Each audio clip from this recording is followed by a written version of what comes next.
أعوذ بالله من الشيطان الرجيم. بسم الله الرحمن الرحيم. ويا داود بيمر يجحدوش دره مع داود في حكمه وقضائه أي حكم رسمة بروليني يقص قضاء كاليردو. آتاه الله نبيه داود عليه السلام من نعمه الكثير، وأخبرنا عن بعض ما آتاه الله في القرآن. الله داود بيمر دقا نعمة جديدة تعديش حيغ نوية وحيغ جارخ دعونا بوغتو. ولقد آتينا داود منا فضلا دار شيغر فضل له يودي تنوي تجو دقو معنا شدوغ إيش وحيغنا. وآتاه الملك والحكمة والعلم بجحل قلي حكمة قيتم همن ورسش مدرس تولسنخ حيقل علما. قال تعالى: وآتاه الله الملك والحكمة وعلمه مما يشاء. الله دارشا بجحل قل دلرتن حكمة دلرتنا أقا شين لؤق عما ديركتوسن. وآتاه الحكمة وفصل الخطاب. فصل الخطاب كالير يح نيس كالير عما ديرتن بوغ. وشددنا ملكه وآتيناه الحكمة وفصل الخطاب. وقد أحسن داود عليه السلام الاستفادة من هذه النعم الربانية منح الربانية. حق الله دال شين دل صوغش كاش او بايد إيترك داود بايمر بو إيت ما بيزر. واستخدامها في تقديم الخير لقومه شي قومنا بايد بريحة اسبولزوت ديركتو اشباه. وإسعادهم بتطبيق شرع الله فيهم شي قوم ديل شرع ليل ديترتا ديل شرع دعوتنا إش دنيا آخر تاع إرسي برتا استحقه يقرتو بو. شد الله ملك داود وقواه وثبته ومنحه كل ما يحتاجه. تون باتش حلقة جاء مديرهم بو الله دال نيت ما بلرتن بو نيت بولش دير إذا ومنحه كل ما يحتاج ملكه. تون باتش حلقة عمل يوش دولش دول هما دلرتن بو من وسائل القوة والتثبيت. شيء باتش حلقة الله لا دا إملا نيت بولش دا من المال باخمس دقي والرجال قوان غاي والعتاد غيرس كيوتشل والسلاح والدروع والتشريع جرز دروع شوي إيتنا كلشوك شوشة تشريع دعوة دولش دول شرع دو زكون. كما قال الإمام ابن كثير: شددنا ملكه إرشا جعلنا له ملكا كاملا. ابن كثير شددنا ملكه بوش دولش دول آية يحا قاتشن بولش مصو همنا تن إيشن بولش دول تن إيش دولش دول من تسبتش حلقة دلرتن من جميع ما يحتاج إليه الملوك بتش عشان مال إيش دولهم. ما هي الحكمة التي آتاها الله داودنا دل دولش دول حكمة دا خدرتي بوصبة حكمة حيقة اللي قية تمي حي دلري استعتمعنا شدول ويمتعتن. ومن مظاهر شد الله لملكه ما آتاه من الحكمة وفصل الخطاب. فما هي الحكمة التي آتاه الله إياها؟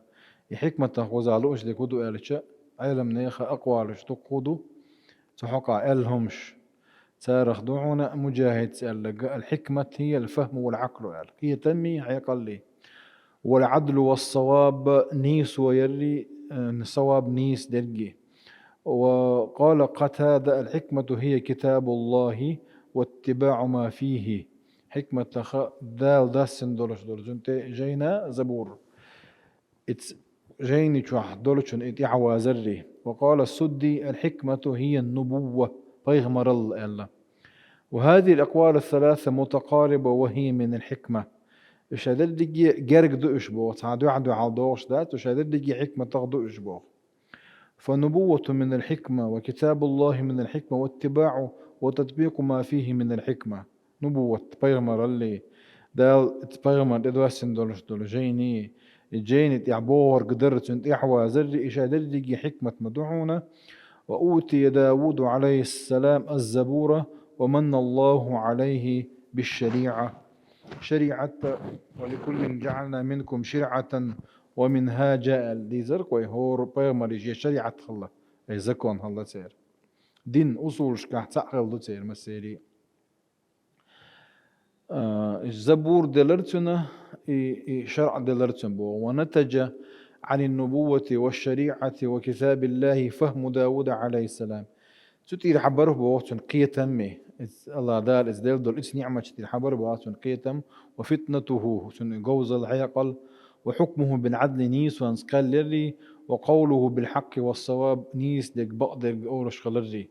فهذه بعض مظاهر الحكمة التي آتاه الله إياها إدرعون داودا دال دول تعدل حكمتش وهي قيدو فاستفاد هو منها وقدم النفع والخير للآخرين.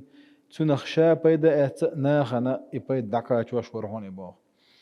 قال الإمام الراغب عن الحكمة حكمة دوشبو إمام الراغب لغة يحتن درست الله حكم بوش أصله منعا لإصلاح منع حمنا دوحل ويردو لا تعديكم من بيدين دول مصلحتي ديك دوكس. والحكم بالشيء هم أحكال ليردو أن تقضي بأنه كذا أو ليس بكذا. أي أحكال لك أنا هر إيش دعوني هر إيش داتون أذر حكمة عدوهم بوقته. والحكمة إصابة الحق بالعلم والعقل به حبقوا أنت حاولر دعونا علما ثانية قيتم ثانية عقل ثانية. أي أولش دقي شيء شمت عدري ديش دقي شيء شمت عدر تنخ حكمة أولوية إشتا. فالحكمة من الله ديلير الله ديلير دولش الحكمة معرفة الأشياء وإيجادها على غاية الإحكام. هو مش دو زري ليرن هم دري. والحكمة من الإنسان إنسى أدمي معرفة الموجودات وفعل الخيرات.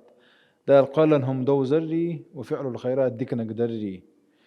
وبما أن الله آتى داود عليه السلام الحكمة فقد كان حكيما في نفسه يتمتع بالفطنة والفهم والذكاء والفقه والعلم. الله دال حكمة شين دلخل إذا شاء حكيم ورئذا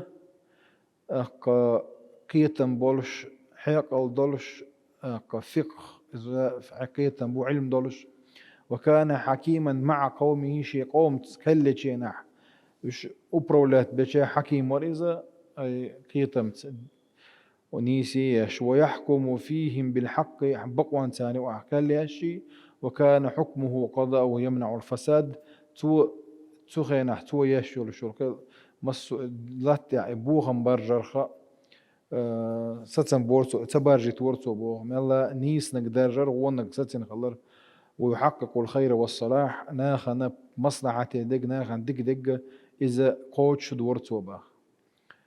وما هو فصل الخطاب المبني على الحكمة حكمة إيدو يغيرش ولا فصل الخطاب وقدوة يالشا إنتي عوية ديت الدق دو إشارة ميرويتن. وأشارت الآية إلى ما نتج عن حكمة داود مع قومه وهو فصل الخطاب. آية شوينا حكمة دلر أورشين عدالشا تنتاني فصل الخطاب لربو. وفصل الخطاب بوغا شا فصل بوغا قطع بهم خادم بردو خادم بيش نيز كالر دوقز على أشتك. والخطاب هو الكلام والجدال والخصام بين الطرفين المتخاصمين. الخطاب شنو أعدلش دلدوي شنو أعبولش بالقوسم بويزة اتشين قوسم يوحى نيسا أحا كاليرتنا فصل الخطاب أول.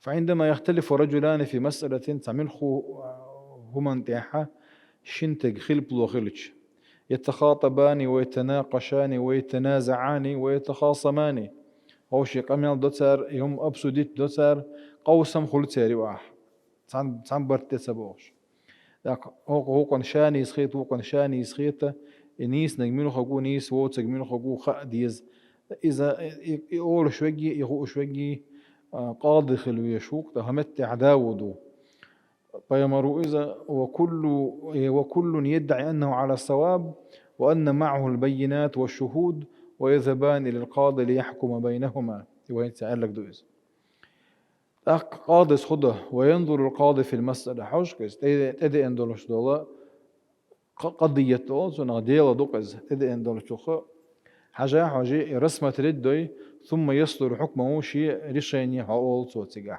وإذا كان حكمه عادلا صائبا ينهي المشكلة ويقطع النزاع ويحل الخلاف عندما يقال فصل القاضي الخطاب بينهما أي اتسعنيس كلين يلشو رأي قوسم تود عباقاحة اتسمت فصل الخطاب أوقوي بوهتو قاضي سا يقرأ قوسم عباقا نيس كلش أورش دوا إزباخ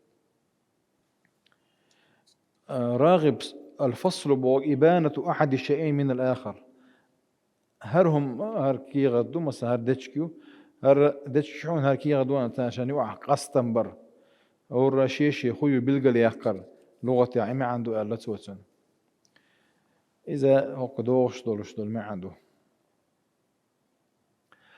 أخبرنا الله أنه آتى داود عليه السلام فصل الخطاب وكان هذا ثمرة الحكمة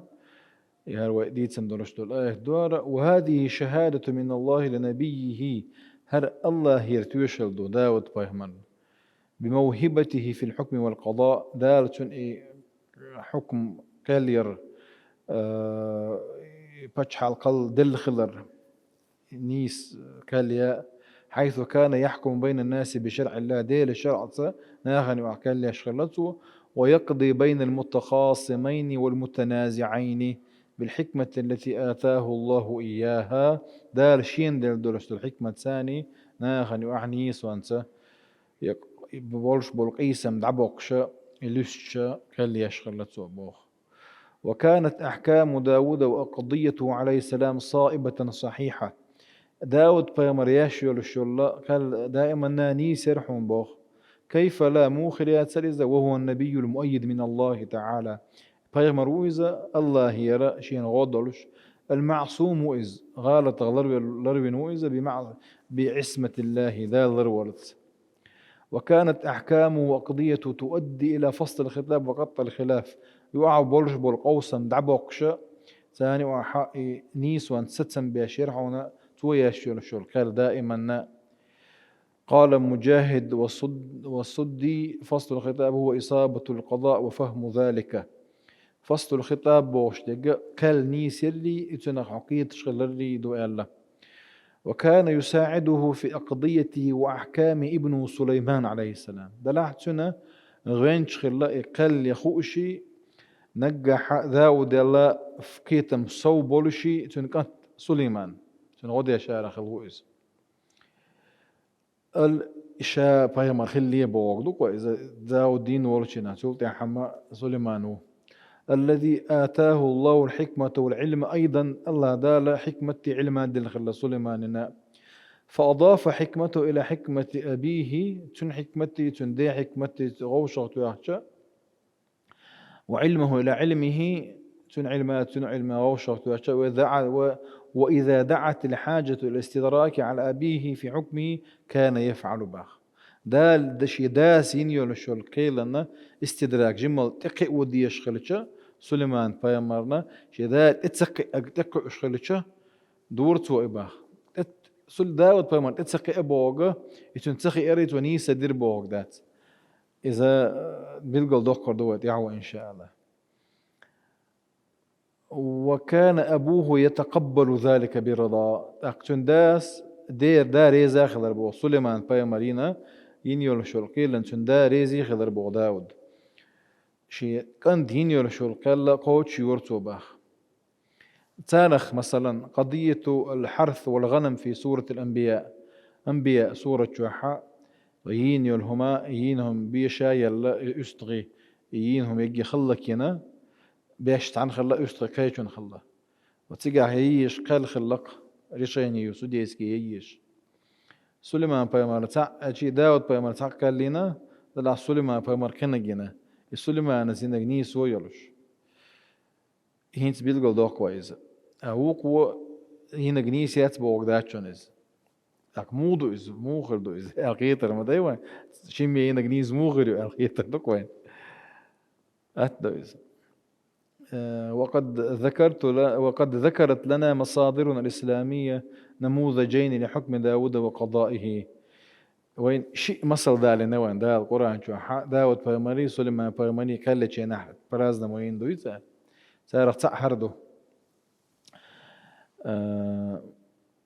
الإشارة إلى النموذج الأول وردت في سورة الأنبياء شو عدي نهر وداود وسليمان إذ يحكمان في الحرث حرثين يوم يقبسي ويقز داود دي سليمان عليهم السلام حرث وحقع تركلجين إذ نفشت فيه غنم القوم وكنا لحكمهم شاهدين تان نيخ وغنم يشتغي جدوق إذا إتر ينيل هم هلكين غلط سار ينيل شو كيلا شاهدين شدرش يشبودا ففهمناها سليمان سليمان إتمن تحكية بالركشة دال بالبوتشنس وكلا آتينا حكما وعلما هورنا بوضع دال وكلا أي داودنا سليمان شني علما كيتم بالركشة بوه كال يره وسخرنا مع داود الجبال يسبحنا والطير وكنا فاعلين إذا ويديد سندل آية كيسك